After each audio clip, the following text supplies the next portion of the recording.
Hey everybody, welcome back to Integrative Psychonautics. My name is Dave, and in today's video, we're going to be talking about what might be happening when people take have a single psychedelic session and have a lasting transformation from it. So if you didn't see my recent video, which I'll link below, I made the case that it's very common for people to do psychedelics over and over and over and not get a lasting personal transformation, and that can go on for decades.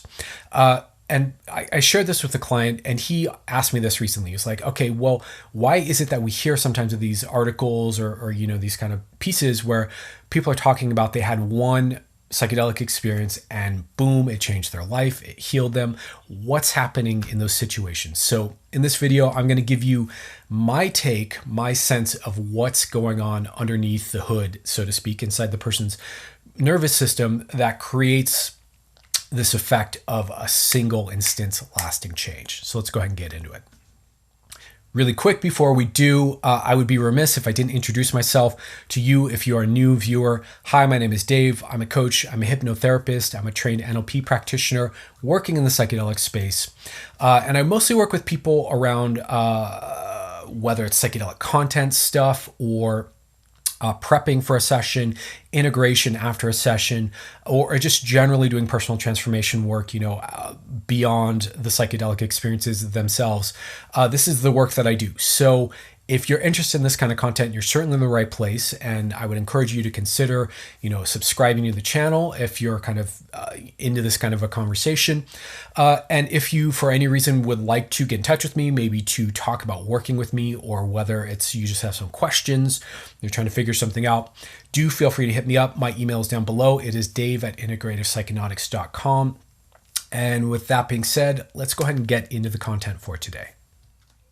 Okay, so what's up with these cases that we hear about, with studies and all the kind of hype and buzz around psychedelics, where people go and they have a single session, often a high dose session, they have a big experience, and something in their life changes, maybe permanently. Something improves, something heals, something transforms for the better. What's going on in these cases? So I thought I would kind of unpack for you my sense of what's going on in these kinds of situations. So I think it's worth saying up front, obviously, some of this is just hype and buzz because it makes for clickbaity titles and things that make you want to learn more and makes the psychedelic therapy movement and the psychedelic science movement look really good. There's no doubt that, kind of the holy grail of healing for people is if we can have one experience, of therapy, or take one, dose of something or what have you, and boom, we've released whatever our longstanding issue is and we're better now. That's probably like the optimal. That's kind of the holy grail that we would all be reaching for and searching for. So obviously kind of making that implication in a article or in a YouTube video or whatever is going to be very appealing. So I want to, that's kind of the elephant in the room here. So I want to kind of just name that and speak that because sometimes it's just simply a case of hype and marketing. But that isn't to say that this isn't possible and that it doesn't happen. But I want to make clear to you, and this is really part of my message here on this channel, that for most people, if you're new to psychedelics or curious about them, for most people, one big psychedelic experience is not going to heal you. And in general, and this is a whole other big message of mine that I'll be talking about more on the channel, when it comes to working with psychedelics and psychedelic therapy, I want to encourage you and we want to get you out of this kind of consumer mindset of like consuming a pill, consuming a medication to fix yourself. That's not really how you heal. That's not really how you transform issues. You're not really going to get there most of the time by eating a pill. And kind of reducing it down to that, like this kind of very basic consumer culture, keep buying more pills kind of thing, is not really what the skill of personal transformation and healing is. Let me see. So what's going on in these cases? Okay, now that I've kind of soapboxed myself and, preached, what's going on? Okay, so there's a couple things here. So I think for a certain amount of people who are new to psychedelics, especially those of us who maybe have never taken them before and accumulated a lifetime of sorrow, fear, unprocessed emotion, anxieties, worries, just general kind of negative emotions that are kind of ambiently circulating in our nervous system that haven't properly been addressed, worked through, released, transformed, healed. A lot of times we can start to confuse that ambient negative emotion for who we are. And it can shape our cognition, our thinking, and our emotions so deeply that we start to really think that this is how life is. This is how I am. This is my personality. This is what's possible for me. And if that's really being informed by a set of heavy emotions, that can really turn into kind of this experience of depression or disconnection or dissatisfaction with life. That's just kind of this low level hum of not feeling great, right?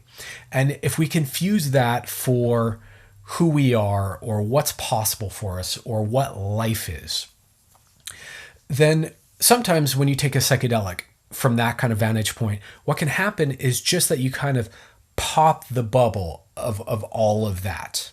And maybe you move through a bunch of, heavy emotions and process them through, or maybe you just kind of like get outside the box that you've unconsciously, unwittingly kind of placed yourself in over time of this particular pattern of feeling and behaving and thinking and perceiving. And you get outside that box and you realize that you were in a box and that box isn't necessarily the truth. It's not the whole experience of what's possible for your nervous system, for you, for your life. And I think for a lot of people who have that moment of kind of getting outside the box of their own pattern and realizing that there's more there, that can create a reframe, like a total shift in understanding of yourself and of life and of your relationships and of, again, potentials and possibilities in your life, that I think for a certain chunk of people, that will be enough to really, clear out a lot of that ambient dissatisfaction, sorrow, dread, depression, what have you. That's not going to be everyone, but it's a very common experience for a first timer that you kind of have this holy shit, aha, kind of like, oh, whoa, I've been in a box kind of thing.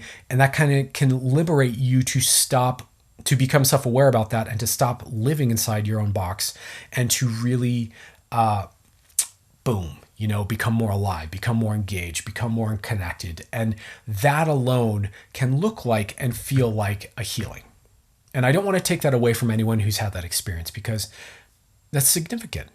That's a big deal. If you've, made what was unconscious conscious, transformed your relationship to it, created choice, created a new option for yourself that gives you more fulfillment in life, and then you're taking action on that and your life experience has changed, that's an amazing, beautiful thing. And I don't want to poo-poo it in any way. But I think what happens more commonly is that people kind of get outside the box, they realize that's possible, and then they find themselves back inside the box again. And I'll just say really quick, do check out the link below if you didn't see my most recent video about this, because I kind of describe how and why that happens. So so that's kind of a more common experience. But sometimes people kind of luck out and they take a psychedelic, and let's just say that the certain sequence of events maybe just kind of spontaneously happens in the right way, and they end up having a lasting, profound healing experience. And I want to explain to you what I think is probably happening when that happens. So, how does that happen? Why does that happen? And why is that not happening most of the time? Why is it that taking psychedelics, it's so often I get these clients where they're a little maybe disappointed that it's not a quick fix that it seems to be kind of advertised as. I do think psychedelics, for the most part, are a path. It is a lifestyle change to take up, in the same way that going to the gym is a lifestyle change, or that meditation is a lifestyle change, or changing your diet, or these kinds of things are all, significant changes in the way you spend your time and use your attention, right? And so psychedelics is another one of those. And generally speaking, for most people, the healing comes over time and over work. And I really want to highlight here, make clear to you that it is the therapeutic skill that for 98% of us is what's going to create the real healing transformation. The psychedelics facilitate that, deepen that, make that easier, empower that to happen, but it's still the therapy side of things that really does the work. Okay, so, but to answer this question, why do some people just have a single experience and they get a lasting transformation out of it? What's happening in that case? Well, here's the thing. What we know from the science of memory reconsolidation is that, if we access a memory or thought or an internal representation of some kind of, let's say in this case, a problem, when we access it, in other words, when you access the memory, it pulls it kind of out of storage into active use again. So when you're not thinking about certain memories, they are kind of down in the storage of your brain and they are not changeable. When you think about them and you actively recall a memory, it lifts it out of storage. And when it's lifted out of storage, there's a 5 to 6 hour window where that memory or thought becomes malleable and changeable.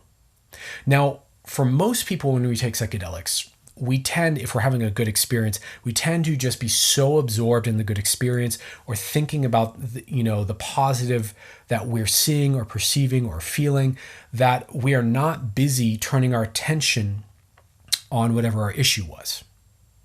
But if you're feeling really good, if you're feeling filled up with well-being and love and compassion and insight and open-mindedness or patience or whatever the resource state that you access on a psychedelic is, and it's going really well and you're really in that good feeling and you happen to turn your attention on whatever your problem was and it's kind of lifted out of storage and in that malleable state, it's possible when you're bringing your attention to that from this really powerful, well-resourced, better state to transform and rewire and clear the charge out of whatever the problem was and have it go away and be permanently transformed.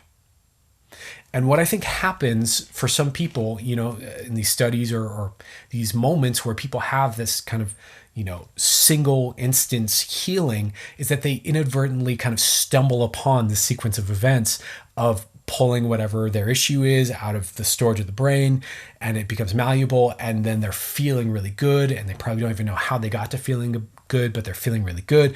And in that moment of feeling really good, they reflect back on the problem and accidentally rewire it and start to take out the charge of it and transform it. So that to me is why. When this happens, that's what's happening. And so every once in a while, if you are, if you're kind of lucky, let's say, if you don't know what you're doing and you're lucky and you kind of just have this right sequence of events happen, it can result in a transformative experience that lasts. Again, I think most of the time what happens is people don't think about the problems when they're feeling really good. They're busy feeling good, or they, have a moment of feeling good and then they come back and they reflect on the problems, but they're not really in that resource state. And so no transformation happens. They kind of come up, they come down, come back to the normal pattern. And lo and behold, the feelings or the fears or the pattern of the issue returns. So there is, in other words, kind of what I'm saying, there is a technique and a skill and a sequence of how to interact with the nervous system that unlocks the ability to rewire the brain and clear the charge out of whatever the issue is and transform it, let go of it, release it. If you don't know what that sequence of events is and how to do that, it's not going to change. So that's what I think is going on here most of the time. Like I said, though, sometimes maybe people are just kind of having a general reframe of their experience that kind of puts them more in touch with something more genuine for themselves. And that can, that getting outside the box can also feel like a lasting healing. But this is really important to understand.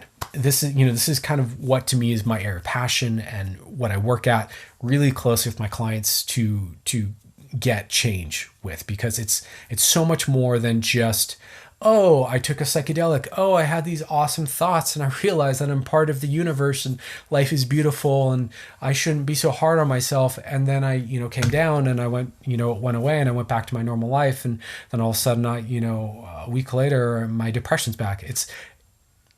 It's not just eating the psychedelic that creates the change. It's the skill of creating change. So I guess that's all I really have to say about that for now.